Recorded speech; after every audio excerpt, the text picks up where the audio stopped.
got some guests coming aboard today, so we're going to go for a nice simple meal. Chicken biryani, and it is a bit of a dry curry, and the nice thing about it is you can make it up, put it in the oven an hour or two before your guests are due to arrive or eat, and then it just comes out and you serve it up. It's very easy. There will be a few modifications because we're aboard a boat, but I'll tell you how to do it if you're not aboard a boat, so it'll all work out the same. In terms of ingredients, the big one for biryani is biryani masala, which is a mix of Indian spices. Now, if you can't get biryani masala, get a different one. The masala mixes are generally ground cumin, ground coriander, ground ginger. They might have cardamoms in, they might have cinnamon in. You know, they do vary from thing to thing. I mean, this is jalfrezi masala, which has got paprika in as well as the ingredients I mentioned. Whereas something like this, you can get in the supermarket, garam masala, has a sweet paprika and black pepper added. So they vary a bit, but they're not going to vary so much that it's going to ruin the taste. So the masala will give you a mix of Indian spices and flavours. It doesn't really matter which one you can. You can get a biryani masala, use it. If you can't, use a different one.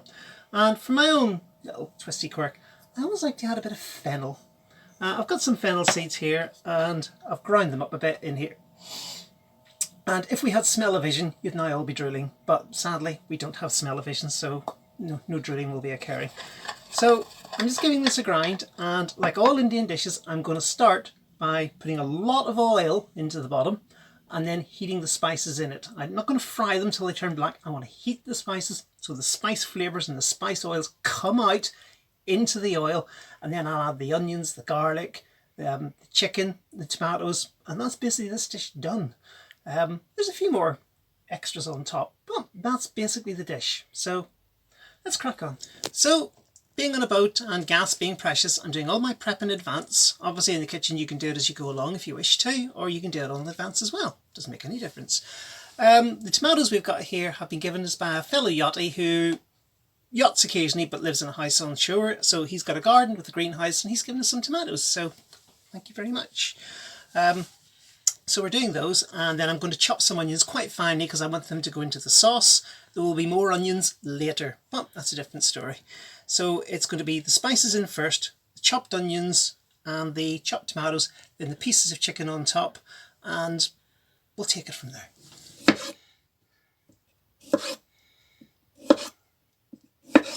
Recipes, of course, require quantities, and I've just realised that I have no idea how much this lot weighs or how many there are.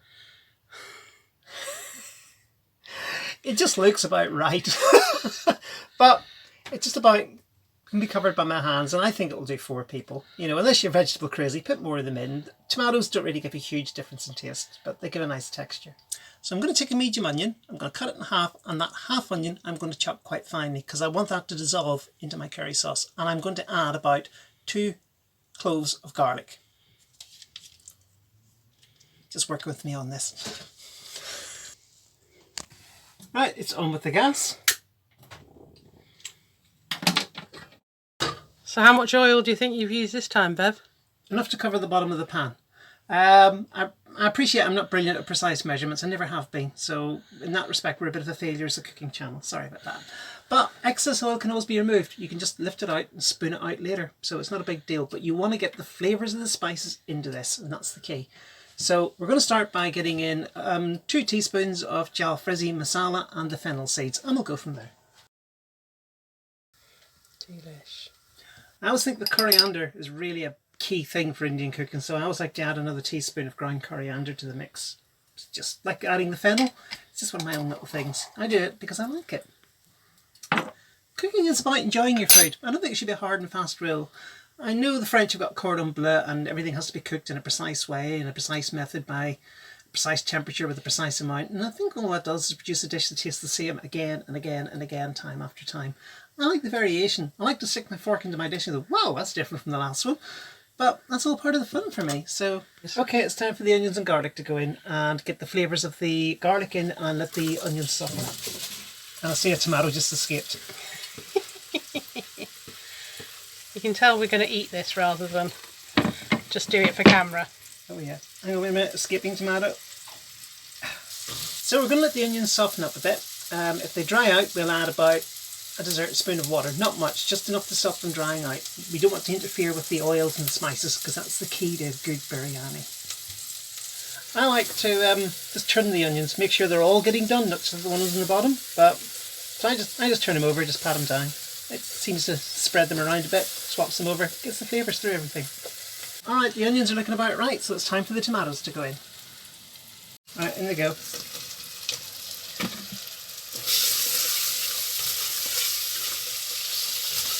I'm now going to put some turmeric in. I didn't put it in earlier because I find it seems to soak all the oil up quite quickly. I don't know what it is about turmeric, but it gives a lovely flavour and a lovely colour.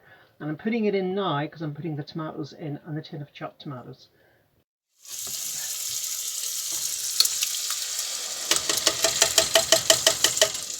Now, that might also lead to a question. Why do I put in a tin of tomatoes when I have chopped tomatoes, or why did I go to the bother of chopping tomatoes when I'm putting in a tin of tomatoes? The answer is tin tomatoes are fairly mushy. I mean, they just go to nothing. Chopped tomatoes keep their flavour, keep their shape, add a bit of texture to the dish, and I like a bit of texture in the dish too.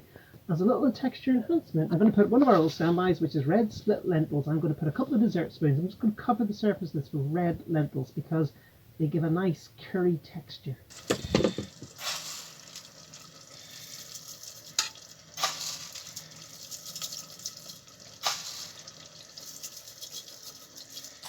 I mentioned about coriander being important, and we've got a big bunch of coriander, and that is important. But for the initial cooking phase, I'm going to put in some dried coriander, just to start getting the flavours through here. And I'm just going to cover the top surface of the pot with dried coriander. This sauce may look very dry, but that's part of the biryani. It's not a wet, sloppy sauce that goes everywhere. It's a fairly dry sauce that sticks to everything. But it has been pointed out to me by the camera person that there is one fundamental flaw with this recipe which I have not yet addressed. It's chicken biryani. I haven't put the chicken in yet. In fact, I haven't even got it out of the fridge. So I think we need to address that minor point. Excuse me. Well, we've got the chicken, some chicken breast. Right, so I'm going to cut the chicken into quite largish chunks. Now we've got 4 people coming aboard, so... You'll notice I'm grouping these in 4s. That's 4 people eating this, so I'm making sure that there's enough chicken to do 4 plates. Wow. It's gorgeous. So we're going to let that heat for a bit more, and then the next stage will be add coriander and onions and rice. But I want the chicken pieces cooked through before I do that. So since the next stage will cover those chicken pieces up, I'm not covering them up until I can see that they're cooked.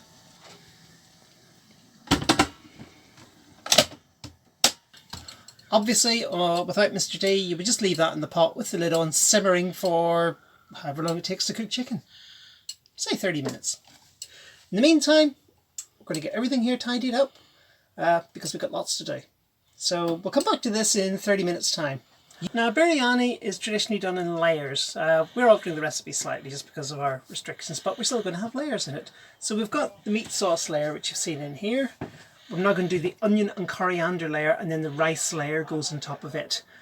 Some recipes I've seen do a layer of onions, a layer of rice, a layer of onions, a layer of rice. You can do that if you want. Some even sprinkle lime or squeeze lime juice on top. You can do that if you want.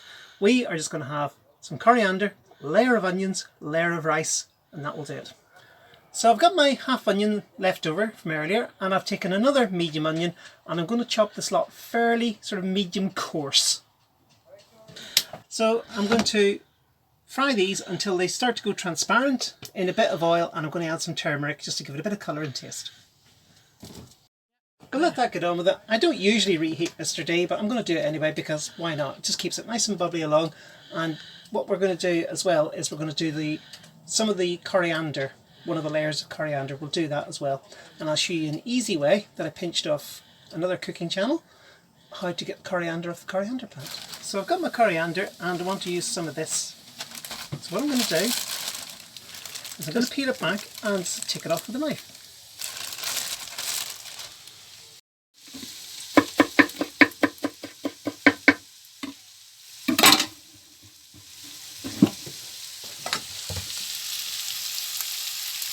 So I've got my rice, and the way to do it is for every scoop of rice you put in 1.5 scoops of water. That's it. And I'm going to slightly undercook this rice. I want it still slightly hard in the middle because it's going to go in on top of this. You'll see when it happens.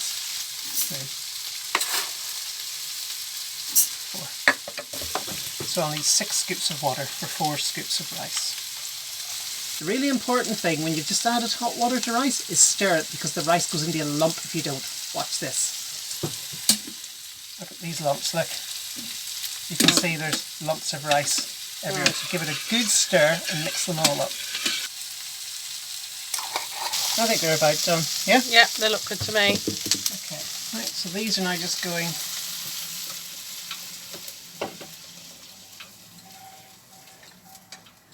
in here to make a layer, like so.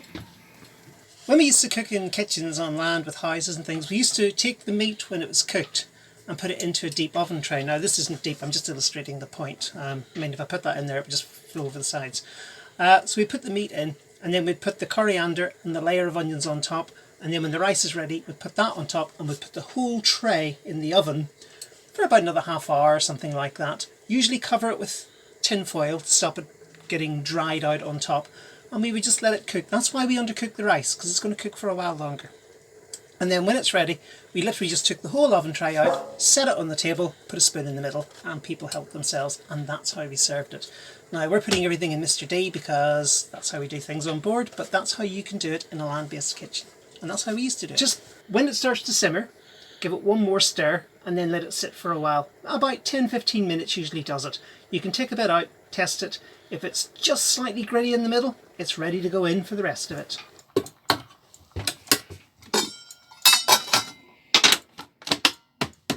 Right, so the rice is cooked, so I've chopped a bit more coriander. I'm going to put that in, the rice on top, and leave for about another half hour. In it goes. Wow. So I can always add it. Thank you. Yeah, there's plenty in the bottom. Yeah. Don't ever get Thank cold. you. Yeah. I haven't got down to it yet. I'm all right at the minute. Thanks. Well, what's it taste like? Very, very, very nice. So, Bev's mum, what did you think of that? Absolutely delish. If you were here and smelt it, you'd all want share. So, Beverly's aunt, what did you think of that? Well, I thought it was absolutely Dave because, as you know, I live on my own and I would never have such tasty food only when I come to Too visit. salty lass. I do her own. You've washed that up. No, that's perfect. You Dana's doing it. Say And it, I was say it. speaking. Well, just tell Jussie's me, has to just- be in the middle just of tell them everything. on the video Look, that I we're- never have a life of my own. Just tell them that we are enjoying ourselves. And I wanted to say, yes, and my sister is going to tell you how nice her meal was. Dana, And come I back won't- to me. And I won't interrupt.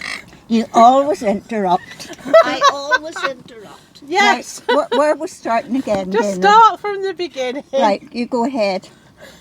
So, Beverly's aunt, what did you think of that? I thought the food was delicious, as usual. As you know, when we come down here, I enjoy every moment and every mouthful, and that's all I've got to say about the two of them. And they make us feel so welcome. I should hope so. Anyway, so Is that all right? that is perfect.